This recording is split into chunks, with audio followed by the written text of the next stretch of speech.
guys, I am sitting under my beautiful maple today. My maple tree it has all the colors once fall comes, but right now it's this pretty yellow. So I just wanted to first of all say thanks to everybody who subscribed and stuck with me. I know my content is a little all over the place at times, whether you like the building part, RV, prepping, making things, and homesteading. Either way, I know a lot of you still stick with me, even if you only like one aspect of that, and I appreciate it. So I just wanted to say thank you for that.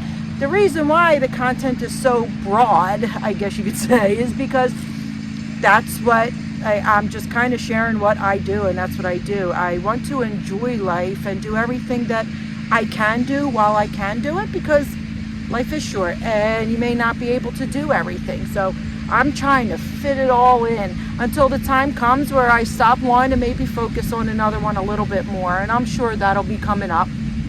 But for now, if I can try and do a little everything, then I'm gonna do as much as I can. And I hope you guys do too. Do everything that you love to do while you can do it.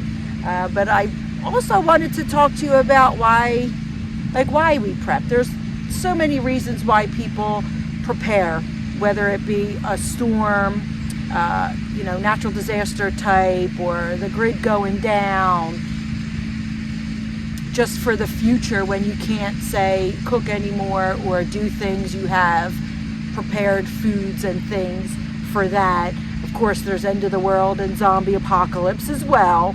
And even just the fact that, maybe you don't like the food or the food stores and the stuff they put in it, the things that are in the foods nowadays. Whatever your reason is, it's always good to do a little bit of something. Whether you can just prepare a few jars of something extra, even if you stick it in the freezer, if you're not prepping for, say, the electric going out. You could do that. You can raise a few chickens to get some eggs, or just do a little garden so that you can get your food. You could get something, So we prep for a few reasons. One is we don't like the stuff in the store, is one. All the additives, preservatives that they put in there, I feel like you could do without. And I know I can make it here and it not have all that. And then I can can it, freeze dry it, freeze it, whatever I do to make it last. So that's one of our reasons. If you see my food pantry, it's filled, but I have boring snacks. It's not filled with, chips and candies and crackers and cookies and things like that. I don't have any of that. I make my own cookies, I freeze them, and I do it that way. Or I always have chips on hand, so I could say make cookies if I wanted to, but you're not gonna have that in my cabinet. I have very boring snacks. So if you come over, you might like what I have though, but it's boring compared to probably most of you out there. You probably have like the good snacks, right? But I just like to make as much as I can. Do I still go to the food store? Yes. I don't buy half of what like the average person buys, though. I buy different types of things. We don't like a lot of the things in the stores. No, I don't buy any canned stuff. I can my own, or I make my own. And the same with the vegetables. If I have to, I'll go to like a fruit stand or get it when it's in season at local farms, and then prep it to last for the year is the goal. It doesn't always work out that way. Believe me, I am not perfect. And there are way better preppers and people than me. I'm pretty minimal, but I try my best and I do what I can do and what's good for me. And I go to the store while you can.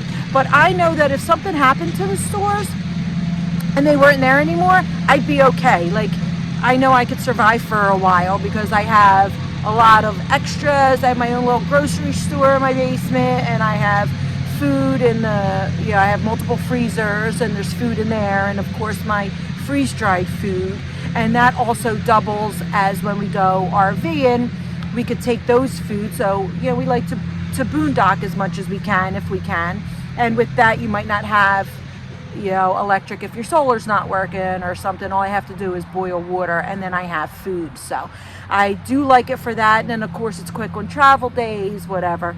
So it's a multi-purpose. It's for that, and then it'll also last 25 years, so that if something happens and you can't get to the store, like I'm still eating chicken marsala and honey roasted whatever, and turkey and stuffing. I have all that, and freeze dried meals and bakes and casseroles and things of that nature, so that I know I'll still be able to eat a lot of things. And of course the bread, you could always make bread, and I'll have bread for life, so I always have that. I have the chicken, so I always have eggs, and so I know that I can make it if something happened to the food stores.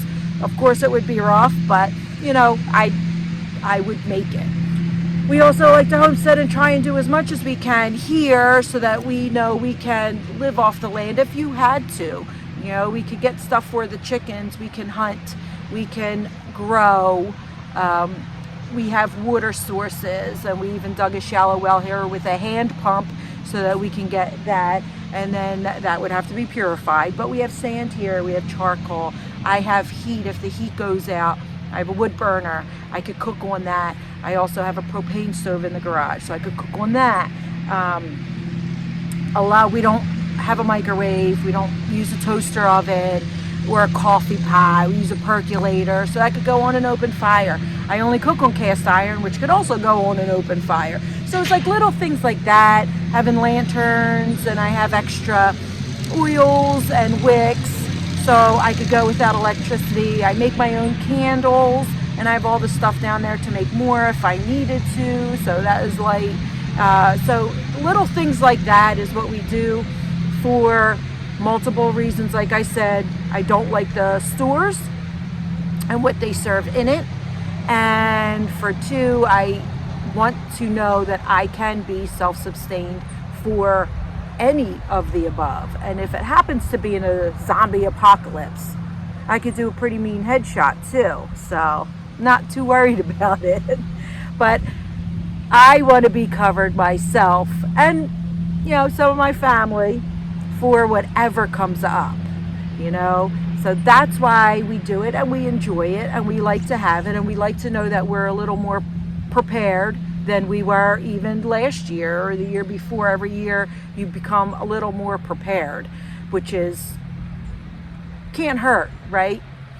But also it's the world's crazy, a little crazy. So I believe that it's maybe biblical end times. I don't know if you guys believe in that or not, but I believe that maybe it is. And if it is, if it's going to get bad before it gets better, I'd like to be prepared for that as well. So just, stockpile some stuff. And we have our generators, one gas, one solar, so that we have that covered as well. And my suggestion to you guys, if you could, is do a little something. Like put, some vegetables in a pot, or even herbs. You could use that for all kinds of things, medicinal and, seasonings, but more even medicinal. And you could use herbs, and you can make poultices and stuff out of them. And you can make oils and things like that out of them. So maybe, even doing something little like that, or when you're at the store buying a little extra of whatever you would already buy, just buy one thing extra 1 week, and then the next time you go, get something else. Toilet paper. You see how people are with their toilet paper. Ugh. So, just buy an extra, and then you have it. And even if you can only go a little bit, it's a little bit longer than you would have gone the week before, if anything were to happen. Now, of course, with the natural disasters, you've seen some of the floods and things. If something like that happened, if it floods, your preps go with it. And so nature might cause a little damper, but I try and do it anyway. I don't know that I would get a flood here, but you never know. In West Virginia possibly, but I might be all right here to where maybe I'd have time to grab all my totes and my stuff and get out of here. But it's always nice to have something. And I also suggest maybe you have a little faith, just in case it is end times and the Bible is correct, right? You want to have a little faith and say your prayers. Say your prayers and grow a garden. That's my suggestion to you. All right, with that, I'm going to go back to my chores, doing my thing. And I'll see you guys on the next adventure.